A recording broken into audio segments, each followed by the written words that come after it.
Bismillahirrahmanirrahim. Assalamualaikum warahmatullahi wabarakatuh. Alhamdulillahi rabbil alamin, allazi tatimmu bihi as-salihat wa tunalu bihi al-khairat wal barakat wa tatahaqqaq bihi al-maqasid wal ghayat. Wassalatu wassalamu ala sayyidina Muhammadin wa ala alihi wa ashabihi ajma'in. Amma ba'd. Saudara-saudaraku, sahabat-sahabatku yang dimuliakan Allah Subhanahu wa taala. Tak terasa kita berada di penghujung bulan suci Ramadan. Mudah-mudahan Allah Subhanahu wa taala menyampaikan umur kita di akhir Ramadan dan kita mampu melaksanakan Ramadan qiyamul lail wa qiyamun nahar dengan baik dan menjadi orang-orang yang bertakwa di sisi Allah Subhanahu wa taala. Amin ya rabbal alamin. Baiklah, pada kesempatan yang berbahagia ini, tema kita pada kali ini tentang indahnya saling berbagi. Di dalam surah Ali Imran ayat 134, Allah Subhanahu wa taala menjelaskan ciri-ciri orang yang bertakwa. A'udzu billahi minasy syaithanir rajim. الذين ينفقون في السراء والضراء والكاظمين الغيظ والعافين عن الناس والله يحب المحسنين. Kata Allah Subhanahu wa taala, ciri orang yang bertakwa itu adalah orang yang menginfakkan hartanya di waktu lapang, di waktu senang, di waktu susah. Dan kemudian orang-orang yang mampu menahan marah, wal'afina 'anil nas, dan saling memaafkan. Dan Allah menyenangi, menyukai orang-orang yang berbuat ihsan. Di antara cirinya itu adalah wal'afina 'anil nas, yaitu orang yang mau memaafkan. Di dalam Al-Quran, saudara-saudaraku yang dimuliakan Allah, Allah Subhanahu wa taala memerintahkan kita, menyuruh kita, menginginkan kita menjadi orang yang pemaaf, bukan orang yang meminta maaf. Menyuruh kita untuk memaafkan. Seperti dalam surah As-Surah ayat 40 Allah katakan, "Faman 'afa wa aslaha fa ajruhu 'ala Allah." Siapa yang memaafkan kemudian berbuat baik, maka Allah akan tanggung pahalanya. Maka pahalanya Allah tanggung, ganjarannya Allah tanggung. Maka disinilah indahnya kita sebagai umat Islam untuk saling memaafkan. Banyak hadis Rasulullah SAW memberikan motivasi kepada kita tentang orang-orang yang mau memaafkan. Rasulullah SAW dalam sebuah hadis yang berasal dari sahabat Nabi Abu Hurairah, Allah meridainya, yang diriwayatkan oleh Imam Al-Hakim dalam kitab Mustadraknya. Man sarrahu an yushrafa lahul bunyan wa turfa'u lahul darajat فليعفو amman zalamah wa yu'ti amman mana'ah wa yasil man qata'ah. Siapa yang ingin derajatnya diangkat Allah Subhanahu wa taala, ditinggikan kedudukannya oleh Allah Subhanahu wa taala, mendapatkan tempat yang sangat luar biasa, yaitu surga Allah Subhanahu wa taala, maka hendaklah dia memaafkan orang yang berbuat zalim kepadanya, dan kemudian memberi orang yang enggan memberi, dan menghubungkan silaturahim kepada orang yang memutuskan silaturahim. Memang sangat berat saling memaafkan itu. Memang sangat berat memaafkan itu. Tapi Allah Subhanahu wa taala memberikan ganjaran yang sangat luar biasa kepada orang yang mampu melakukan itu.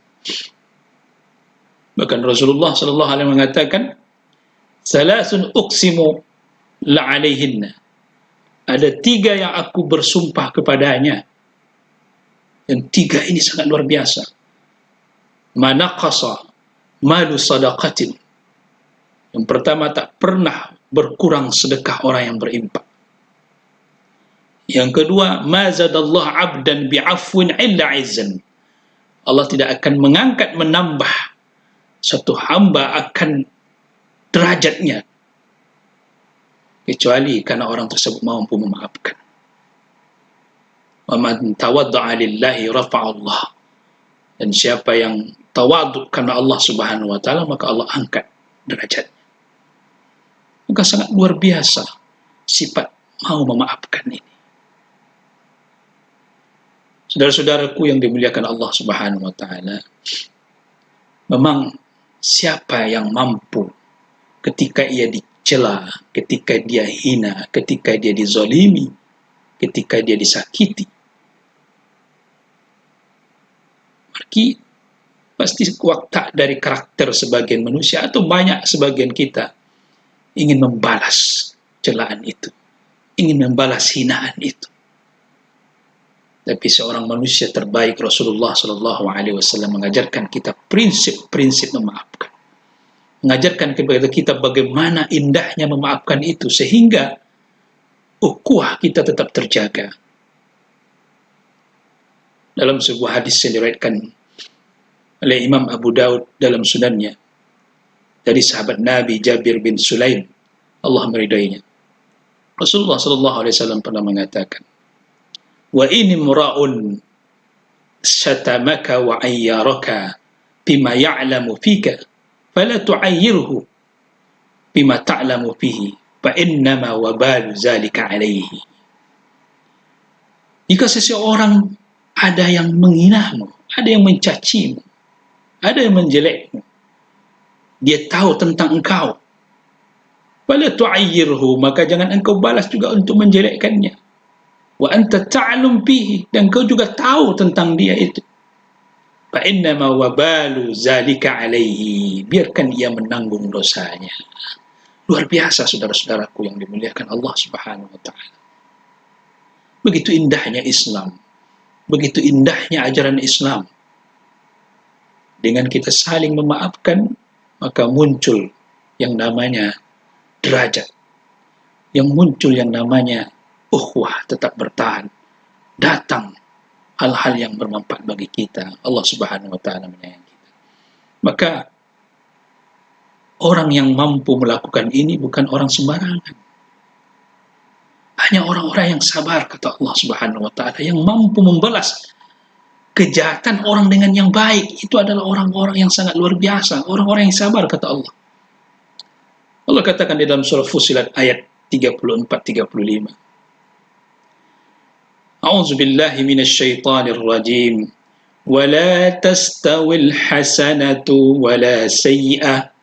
Tidak sama perbuatan baik dengan perbuatan jelek. Idfa' billati ya ahsan. Maka balaslah segala sesuatu itu dengan cara yang terbaik. Keburukan orang dibalas dengan kebaikan. فَإِذَا الَّذِي بَيْنَكَ وَبَيْنَهُ عَدَاوَةٌ. Tiba-tiba nanti ada di antara kamu dengan yang lainnya itu permusuhan. كَأَنَّهُ وَلِيٌّ حَمِيمٌ. Maka seolah-olah dia menjadi teman setia bagimu. Karena kebaikan kita. Ketika jahatnya orang tersebut kita balas dengan kebaikan, maka orang itu akan merasakan bahwa kita menjadi sahabatnya. Begitu. Positif dengan negatif. Ketika yang negatif kita serahkan, kita berikan yang positif, ternyata itu akan menyebabkan terjadinya suatu keindahan, kenyamanan. Itu orang akan menganggap kita menjadi teman. Tapi apa kata Allah Subhanahu wa taala ayat 35-nya? Wa ma yulaqaha illa allazina sabaru. Tapi tidak semua orang yang mampu untuk melakukan itu kecuali hanya orang-orang yang sabar. وَمَا يُلَقَّاهَا إِلَّا ذُو حَظٍّ عَظِيمٍ. Tak semuanya mampu untuk itu kecuali orang-orang yang sangat beruntung. Saudara-saudaraku yang dimuliakan Allah Subhanahu wa taala, memang sulit. Memang sangat sulit untuk kita bisa mampu melakukan itu. Tapi ketahuilah saudara-saudaraku, bulan Ramadan yang kita berada sekarang saat ini, dan kita berada di penghujung ini, dari hari pertama sampai hari sekarang, kita berusaha untuk menjadi manusia yang sabar, maka tentu kita juga akan mampu insyaallah menjadi orang yang memaafkan. Mudah-mudahan Ramadan tahun ini kita menjadi insan-insan yang sangat mulia di sisi Allah Subhanahu wa taala, dan menjadi manusia yang mampu menjadi pribadi yang memaafkan. Karena tentunya orang yang memaafkan itu lebih utama daripada orang yang meminta maaf. Tapi mari sama-sama kita berusaha untuk itu. Semoga bermanfaat apa yang kami sampaikan. Wa akhiru kalamina subhanakallahumma bihamdika asyhadu an la ilaha illa anta astaghfiruka wa atubu ilaik. Wassalamu alaikum warahmatullahi wabarakatuh.